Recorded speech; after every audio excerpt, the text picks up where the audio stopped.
Segundo o levantamento da Unesco, o Brasil está em 88º lugar no ranking da educação no mundo.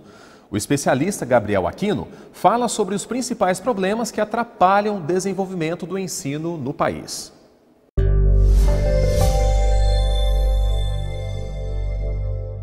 Necessidade da formação dos nossos professores. Para especialistas, o modelo de treinamento dos mestres brasileiros é uma das razões principais para o desempenho pífio dos estudantes nas avaliações nacionais e internacionais. A princípio, a crítica é de que os cursos não preparam adequadamente. O Brasil precisa revisar a formação dos professores, agregando mais prática à teoria e ampliar o acesso dos educadores aos cursos superiores de licenciatura. Ressalta-se que não é uma visão generalizada, pois temos em todas as regiões do país exemplos maravilhosos de professores e escolas que se dedicam a um ensino de qualidade. Com isso, temos que ver que os resultados são satisfatórios e até mesmo surpreendentes. Porém, há muito ainda que fazer. Esses casos são uma exceção. Necessário se faz, então, repensarmos toda a estrutura educacional na formação dos nossos professores. Precisamos pensar mais na educação. Pesquisa revela que sinais de envelhecimento aparecem aos 26 anos. O estudo mostrou também que no futuro será possível prevenir doenças relacionadas à idade avançada. Pesquisa afirma que diferentes taxas de envelhecimento podem ser detectadas logo em meados dos 20 anos. As descobertas publicadas na revista da Academia Americana de Ciências relatam o acompanhamento de um grupo de 954 pessoas nascidas em 1972 e 73. Pesquisadores coletaram dados sobre a função do rim, fígado e pulmão, além de vasos sanguíneos de voluntários. Ao observar pessoas que tinham envelhecido rapidamente, os cientistas encontraram sinais de deterioração evidentes aos 26 anos. Os autores do estudo afirmam que os resultados mostram o caminho para os futuros testes, de modo que as pessoas poderão descobrir o quão rápido estão envelhecendo. Com isso, será possível prevenir doenças relacionadas à idade. Pesquisas anteriores mostram que os genes representam apenas 20% do envelhecimento, deixando o resto para hábitos de saúde e meio ambiente. Segundo pesquisadores, os resultados da amostra dão esperanças de que um dia a medicina possa retardar o envelhecimento e dar às pessoas ativas mais anos de vida. Estamos de volta com a psicóloga Simone Aquino. Simone, falamos aqui um pouquinho sobre o envelhecimento, até algumas pessoas assustam, porque, segundo especialistas, os sinais de envelhecimento já começam a partir dos 26 anos. Como que hoje as pessoas encaram o envelhecimento, no seu ponto de vista? Bom, as pessoas ainda encaram o envelhecimento como uma idade em que existem grandes perdas, né? É uma preocupação com a parte financeira, é uma preocupação com a sua atividade profissional e a sua utilidade no mundo. Então, eu percebo que as pessoas ainda encaram com um certo pessimismo. Existem algumas situações que a gente percebe, em alguns casos na terceira idade, que a pessoa começa a ficar mais em casa, alguns deixam até algumas atividades. A depressão seria algo comum de se encontrar na terceira idade? Sim, é muito comum a depressão na terceira idade, justamente por essas questões que a pessoa pode vir a se sentir inútil, pode vir a se sentir improdutiva. Então é preciso que a sociedade e a família estejam atentos a esses idosos e qualquer mudança de comportamento precisa ser averiguado mais profundamente. Então é comum sim na terceira idade a depressão. E como que a pessoa pode se preparar para esse momento, para a velhice? É momento de você ter mais atividades, se envolver mais ou quem sabe ter mais um apoio da família? Como que a pessoa pode se preparar? É o momento da pessoa, dentro dos seus limites, exercer a sua, não uma passividade, né, mas exercer atividades e exercer aquilo que te dá prazer, de repente coisas que ficaram para trás por causa da vida corrida e criação de filhos você não conseguiu fazer, é momento de você reaver sonhos e quem sabe ainda realizá-los. Então, isso é imprescindível, né, para a pessoa não parar e não ficar ali se sentindo inútil, ela cuidar de si e ser respeitada pelo que ela é. A gente percebe, por exemplo, pessoas que começam já na terceira idade a se envolver com estudos, tem alguns até que começam a optar por faculdades. É uma boa saída a leitura, não é verdade? É uma boa saída. E até a faculdade, às vezes a pessoa não teve condições de fazer aquela faculdade ou fez um outro curso e agora quer tomar outro rumo. É momento, né? Enquanto a vida, a esperança, a atividade e a pessoa, o importante é isso, é se sentir envolvida na sociedade. A família também tem um papel importante também em todo esse processo, não tem, Simone? Tem um papel muito importante de respeitar, de valorizar, de estar junto. Então a família também é essencial nessa valorização da pessoa na terceira idade. E como que a gente pode passar aí dicas e algumas informações interessantes para o telespectador para poder ter uma terceira idade de uma forma mais saudável? Quais são as rotinas que, no seu ponto de vista, são importantes para essa pessoa?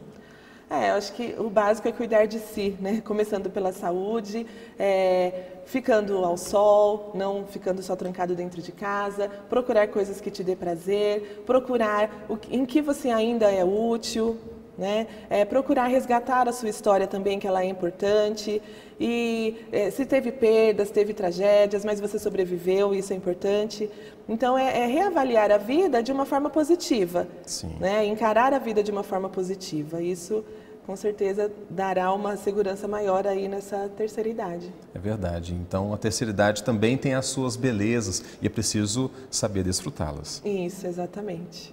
Conversamos aqui com a psicóloga Simone Aquino. Muito obrigado, Simone, pela sua participação, pela sua contribuição aqui no Repórter Setorial. Obrigada pelo convite. A diminuição relativa do ar contribui para o quadro de doenças comuns, como a síndrome do olho seco. Mesmo acometendo 18 milhões de pessoas, alguns nunca ouviram falar. Entenda mais na reportagem de Camille Dornelles. A baixa umidade do ar pode prejudicar a lubrificação ocular e causar um dos problemas mais comuns da estação fria, a síndrome do olho seco. A umidade relativa do ar no nosso país cai muito no inverno, porque é um tempo de seca. Então, como a umidade cai, a sensação do olho seco piora. No verão, as pessoas ainda têm sensação de olho seco, mas diminui bastante. Você usa um lubrificante, resolve quando chega no verão, a umidade do ar aumenta, a queixa do paciente passa, é algo passageiro, não é um olho seco propriamente dito, a patologia olho seco que tem que ser tratado o ano inteiro. A doença pode não ser conhecida por muitos, mas com certeza é sentida. Estima-se que mais de 18 milhões de pessoas tenham dificuldade em produzir lágrimas, o que facilita a aparição dessa síndrome tão incômoda. Além da sensação de areia nos olhos, o olho fica avermelhado, pode ter lacrimejamento, apesar do olho estar seco. Alguns pacientes se queixam dele lacrimejar e acordar com um pouco mais de secreção do que o normal. A alta exposição ao computador e ao ar-condicionado também ajudam a tornar esse quadro tão comum. Se não tratada, a síndrome do olho seco pode levar a infecções graves e comprometer a visão. Aí não adianta tratar só com lubrificação. Olho seco mais severo, a gente tem que usar de outros artifícios. Algumas vezes até tampar o canalzinho da lágrima, mas aí já são olhos secos severos. São pacientes que têm uma doença grave. A doutora Daniela Basler diz que a doença não tem cura, mas pode ser controlada com um bom lubrificante. Um colírio idêntico à lágrima não existe, né? Então, assim, existem diversos tipos de lubrificante. Alguns são melhores, cada um para uma determinada camada. Então, quando a gente avalia um paciente com olho seco, a gente tem que avaliar qual dessas camadas está ruim, está pior, para passar um lubrificante adequado. Por isso, quando o tempo fica mais seco, a atenção deve ser dobrada. Ingerir grande quantidade de líquido, higienizar constantemente os olhos, lembrar-se de retirar a maquiagem dos olhos, deixar o quarto úmido para dormir e visitar mais frequentemente o oftalmologista. A gente costuma pedir para vir com maior frequência e quando chega o inverno, dependendo da intensidade do olho seco, a gente pede para vir a cada 2, 3 meses para ir avaliando e aumentando a quantidade de lubrificante e a medicação conforme a necessidade, para também não ficar usando muita medicação desnecessária. A gente vai passando conforme a necessidade do paciente.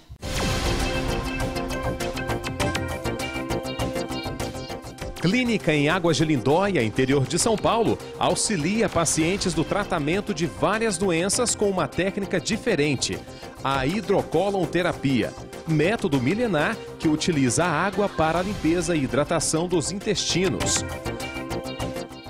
Para-atleta de Taubaté, Thiago Santos estreou no atletismo e garantiu 3 medalhas de ouro na modalidade esse ano.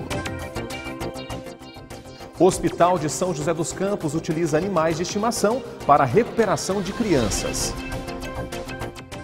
No Brasil, a cada 15 minutos morre uma pessoa no trânsito. A maioria dos casos tem a ver com o ato de imprudência. Estudos revelam que sinais de envelhecimento aparecem em meados dos 26 anos. Síndrome do olho seco atinge cerca de 18 milhões de pessoas. Essas e outras informações você pode conferir em repórtersetorial.com. Acesse. Visite também nossa página no Facebook e o nosso canal no YouTube.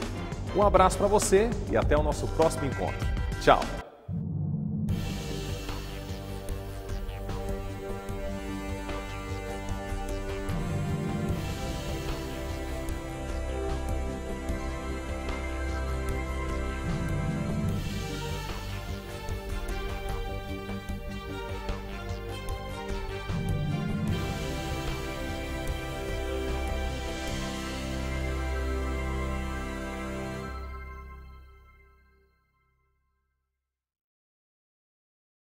Credibilidade e mais cobertura. Todos os decretos criados na Câmara dos Vereadores vêm parar aqui na Prefeitura. Imparcial e mais dinâmico. Por ano, pelo menos 10 milhões de pessoas passam pela cidade. É quase noite.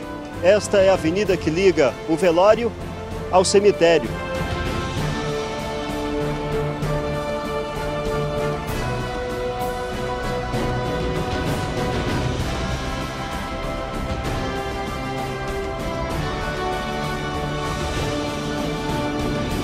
Hoje, na TV e na internet.